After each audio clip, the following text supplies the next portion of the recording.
Olá, meu amigo, minha amiga, muito obrigado por vocês estarem aqui no nosso Portal do José. Hoje para mais um encontro num domingo, que não deixa de ser um domingo muito especial. É o último domingo do mês de outubro do ano de 2023, que marca exatamente um ano de separação do último domingo do mês de outubro do ano de 2022. Você, no ano passado, a essa hora, certamente você estava ali com as suas tensões muito elevadas, você estava ali apreensivo, acompanhando o desenvolvimento do processo eleitoral aqui no nosso país, acompanhando os noticiários, aqui no nosso portal. No final, nós estávamos todos aguardando que começasse logo a apuração, que foi muito tensa até o momento que houve a virada, que a figura do ex-presidente da República, que estava na frente, ele fosse ultrapassado pela candidatura do atual presidente Lula.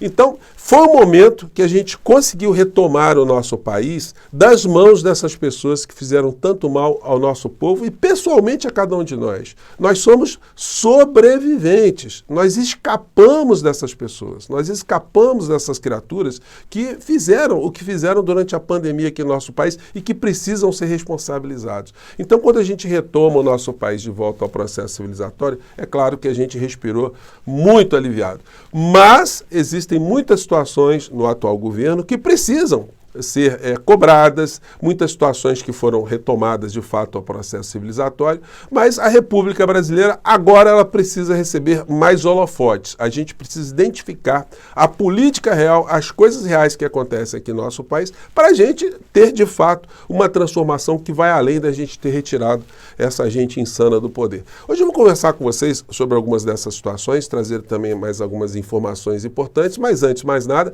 é sempre fundamental convidar você que está chegando agora ao nosso portal e não nos conhecia, para que você se inscreva aqui conosco. Você aqui é muito bem-vindo, muito bem-vinda. Conheça os nossos outros vídeos, dê seu joinha, mande seu comentário, se puder, se inscreva aqui no nosso clube de membros, tá bom? Então, vamos seguir em frente. Bom, então, gente, o ano passado, os jornais hoje eles não estão fazendo referência, talvez eles estejam deixando para fazer referência do segundo turno das eleições aqui no nosso país, exatamente no dia 30 de outubro, né, desse ano. É que aí sim teremos aí um ciclo cronológico, né, exato. Mas a gente pegando os jornais de domingo, eu vou pegar aqui só o Globo, né?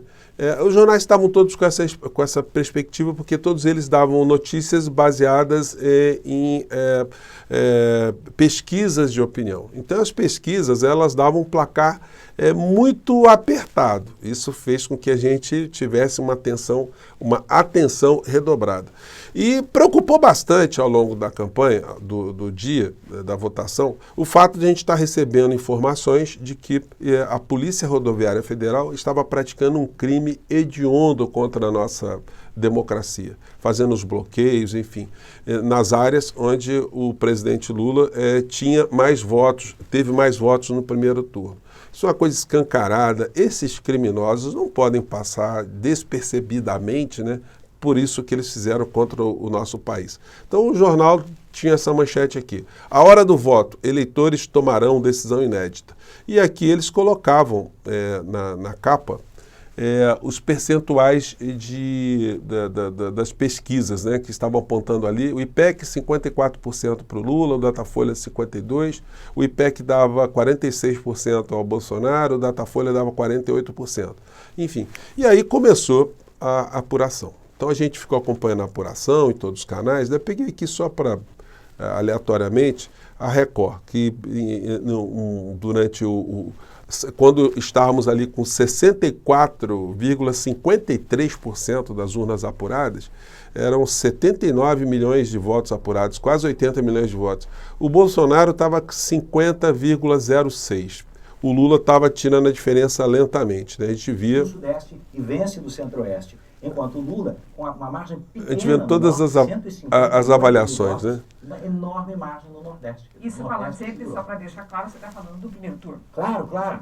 Então, aproveitando então isso aí, gente, devia ser mais ou menos umas 7h30, né? Enfim.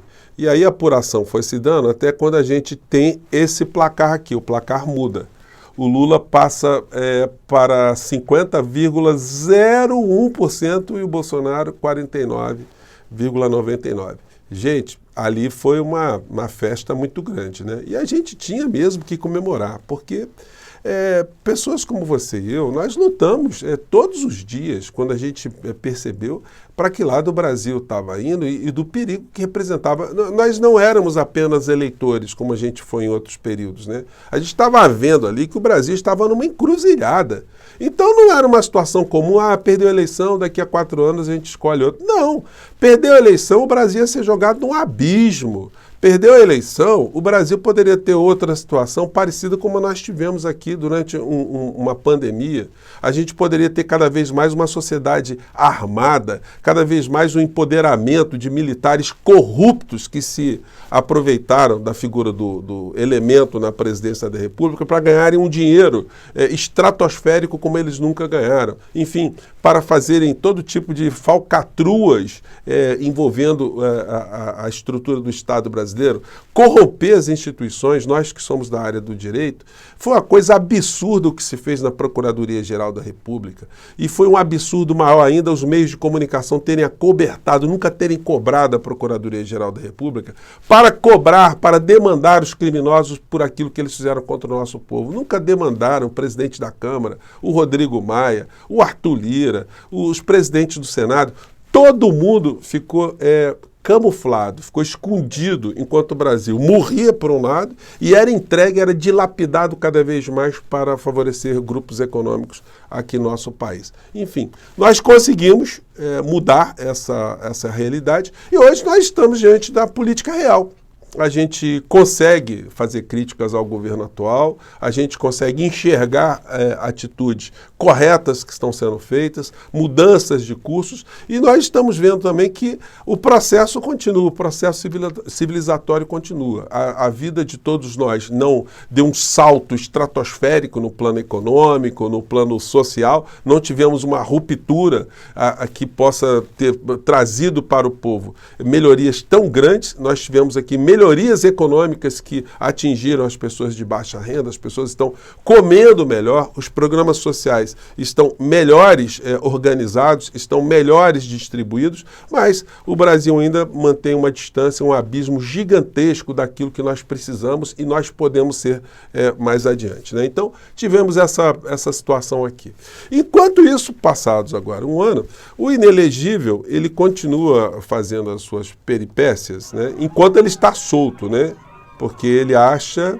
Eu acho que no íntimo ele sabe que vai ser preso, mas então ele está curtindo aí esse período de férias antes de ir para Papuda ou para Bangu 8, como se ele fosse um animal de zoológico, o macaco Tião. O macaco Tião ressuscitado está aí fazendo campanha no meio das pessoas de uma forma absolutamente inútil, né? Porque qual o sentido da figura do inelegível estar indo para aglomeraçõezinhas e depois ficar postando isso nas redes? Qual o sentido, qual a utilidade disso?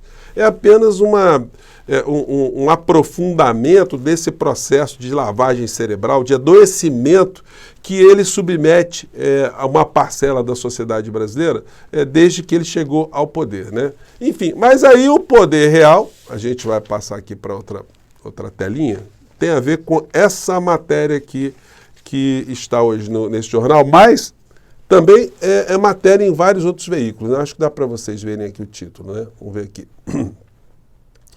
O título é Poder de Influência. Aí vem lá. Lira amplia espaços no governo e mantém indicados impostos que controlam 25 bilhões de reais. Então, isso é uma usurpação do poder sorrateira. O Brasil, ele sempre foi considerado, desde a Constituição de 88, um sistema que pode ser chamado de presidencialismo de coalizão. O que quer dizer isso? O presidente da República, ele governa, mas ele precisa do apoio do Congresso Nacional para aprovar suas medidas, as iniciativas de governo, enfim, e ter um órgão também fiscalizador dos atos do governo. Só que no governo Bolsonaro, nós tivemos uma corrupção institucional. Porque o parlamento, que é moldado exclusivamente para legislar e para fiscalizar o Poder Executivo, ele passou a ser sócio das verbas públicas, tendo ali, através do governo Bolsonaro / Paulo Guedes, a liberdade para fazerem o uso de uma parcela significativa do orçamento do nosso país de forma aleatória, sem seguir nenhum tipo de programa, de diretriz federal. Então, hoje, os programas do governo federal, eles estão sujeitos a um fracionamento de verbas que não tem a ver com as políticas públicas para as quais que o governo, né, foi eleito para resolver. Então, o governo acaba tendo uma distribuição de recursos e que vão para trator, para uma cidade que não precisa de trator. Caminhão de lixo para uma cidade que não precisa de caminhão de lixo.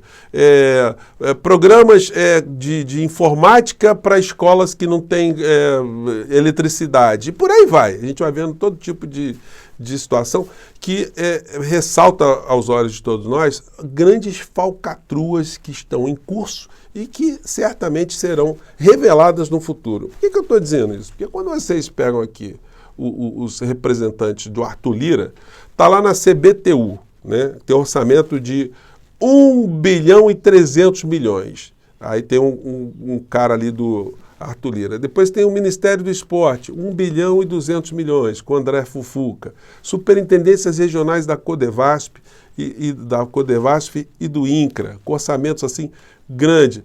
DNOCS, o Porto de Maceió. A gente vai vendo aqui, Caixa Econômica Federal. Gente, é muito dinheiro que essa gente que não tem nada a ver com aquilo que nós elegemos, né, as nossas ideias enquanto cidadãos, e estão ali sócios do governo sem ter o ônus do governo. Porque se der alguma coisa errada, se acontece algum caso de corrupção, malversação de dinheiro público, algum escândalo, quem fica com ônus é o presidente da República. O senhor Arthur Lira não está nem aí. Esses caras aí que estão no governo não estão nem aí. Então, gente, nós temos cada vez mais a responsabilidade de jogar luzes sobre essas criaturas, porque em dado momento vai aparecer alguma coisa ruim no meio dessa história. E aí o presidente da República, ele certamente será alvejado sem clemência e nem piedade. E isso é muito ruim para todos nós, que fizemos tantos esforços para que a gente tivesse essa mudança de chave. Porque em 2026, a gente está arriscado a ter essas forças do atraso todas reaglutinadas para tentarem voltar o nosso país num rumo contrário ao processo civilizatório. Então não basta que o governo Lula hoje seja um bom governo. Não, o governo tem que ser excepcional. Porque ele sendo um bom governo, ele vai ficar muito frágil, muito fragilizado diante de muitas críticas que não param. Essa gente insana que está na internet, esses bolsonaristas, eles continuam a agir constantemente. Então, enfim, os nossos espaços aqui, eles devem servir sobretudo para fazermos esses alertas e ajudar o máximo que a gente puder que o processo civilizatório não volte para trás, né? Bom, e aí, gente, só para finalizar hoje, entrando aqui na área internacional, né? Eu comentei aqui com vocês que o que está acontecendo lá em Israel é uma coisa muito próxima do que aconteceu em Canudos, aqui no Brasil. Caiu até no chão o jornal aqui. E hoje, mais tarde, eu vou comentar com vocês essa entrevista muito interessante aqui, que o Luciano Huck fez com Yuval Harari, né? Está aqui no jornal aqui, uma entrevista muito longa.